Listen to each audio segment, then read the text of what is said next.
Social media influencer Reshma എന്ന ചിന്നു പാപ്പുവിന്റെ മരണത്തിൽ police അന്വേഷണം ഊർജിതമാക്കി. കാസർഗോഡ് ആദൂർ സ്വദേശിനിയായ രേഷ്മയെ ഇന്നലെയാണ് ആസാദ് നഗറിലെ വാടക ക്വാർട്ടേഴ്സിൽ തൂങ്ങി മരിച്ച നിലയിൽ കണ്ടെത്തിയത്. ഭർത്താവുമായി അകന്നു കഴിഞ്ഞിട്ട് ഇവർ ആൺ സുഹൃത്തിനൊപ്പമായിരുന്നു താമസമെന്നാണ് മനസ്സിലാക്കുന്നത്. ഇവർ തമ്മിൽ പ്രശ്നങ്ങൾ ഉണ്ടായിരുന്നുവെന്നും പോലീസ് പറയുന്ന പശ്ചാത്തലം ഉണ്ട്.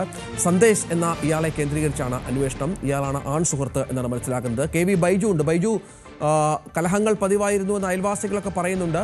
എന്താണ് യഥാർത്ഥത്തിൽ സംഭവിച്ചത്? പോലീസ് എന്തെങ്കിലും സൂചനകൾ കിട്ടിയിട്ടുണ്ടോ?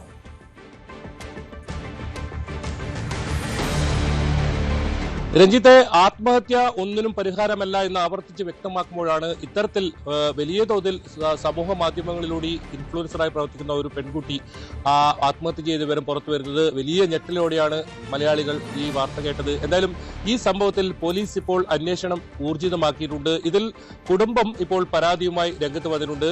ഗംഗാധരൻ എന്ന് പറയുന്ന ഇവരുടെ പിതാവ് ഇത് സംബന്ധിച്ച് സമഗ്രമായ ഒരു അന്വേഷണം നടത്തണം, ആത്മഹത്യക്ക് കാരണം എന്താണെന്ന് കണ്ടെത്തണം എന്നൊക്കെയാണ് ഇവരുടെ ആവശ്യം. ഇപ്പോൾ എന്തായാലും ഈ വീട്ടിൽ നിന്നും ഈ ആദൂറായാണ് ഇവരുടെ സ്വദേശമെങ്കിലും ഇവർ കാസർഗോഡ് നഗരത്തിലാണ്, വാടക ക്വാർട്ടേഴ്സിലാണ് താമസം.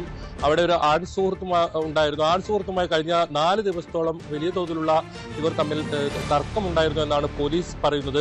അതുകൊണ്ടാണ് ഈ ആൺ സുഹൃത്തിനെ കേന്ദ്രീകരിച്ച് ആൺ സുഹൃത്തിന്റെ വിശദമായ മൊഴി രേഖപ്പെടുത്താൻ ഇപ്പോൾ പോലീസ് തീരുമാനിച്ചിട്ടുള്ളത്. ഏതായാലും ഇവരുടെ വിശദമായ പോസ്റ്റ്മോർട്ടം ഇപ്പോൾ പരിയാരം മെഡിക്കൽ കോളേജ് ആശുപത്രിയിൽ നടക്കുന്നുണ്ട്. ഈ പോസ്റ്റ്മോർട്ടം റിപ്പോർട്ട് കൂടി കിട്ടിയാൽ മാത്രമേ പോലീസ് ഇതിലൊരു വ്യക്തത ഉണ്ടാകൂ. ഏതായാലും കൃത്യമായ ഒരു അന്വേഷണം അതാണ് പോലീസ് ഇപ്പോൾ ഉദ്ദേശിക്കുന്നത്. അതിൽ കുടുംബത്തിന്റെ മൊഴിയെടുക്കും, മറ്റ് സുഹൃത്തുക്കളുടെ മൊഴി രേഖപ്പെടുത്താനും തീരുമാനിച്ചിട്ടുണ്ട്.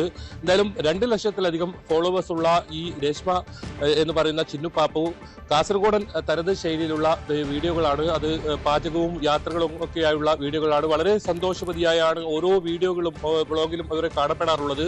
അതുകൊണ്ട് തന്നെ ഇങ്ങനെ ഒരു ആത്മഹത്യ ചെയ്യുമെന്ന് ഒരു തരത്തിലുള്ള പ്രതീക്ഷയും ഇവരുടെ കുടുംബത്തിനോ അതല്ലെങ്കിൽ ഇവരുടെ സുഹൃത്തുക്കൾക്കോ ഒന്നും തന്നെ ഉണ്ടായിരുന്നില്ല. വലിയ ഞെട്ടലോടുകൂടിയാണ് ഇവരുടെ ഈ ആത്മഹത്യാ വിവരം ഇവർ കേട്ടത്. ഏതായാലും ഇന്നലെ ഉച്ചയോട് കൂടിയാണ് ഈ ആസാദ് നഗറിലുള്ള ക്വാർട്ടേഴ്സിൽ ഇവരെ മരിച്ച നിലയിൽ കണ്ടെത്തിയത്. ഈ ആൺ സുഹൃത്ത് ഇവരെ നിരന്തരം ഫോൺ വിളിച്ചിട്ടും ഫോൺ എടുക്കാത്തതിനെ തുടർന്ന് വീട്ടിലെത്തി നോക്കിയപ്പോഴാണ് കിടപ്പുമുറിയിലെ ഫാനിൽ തൂങ്ങി മരിച്ച നിലയിൽ കാണപ്പെട്ടത്.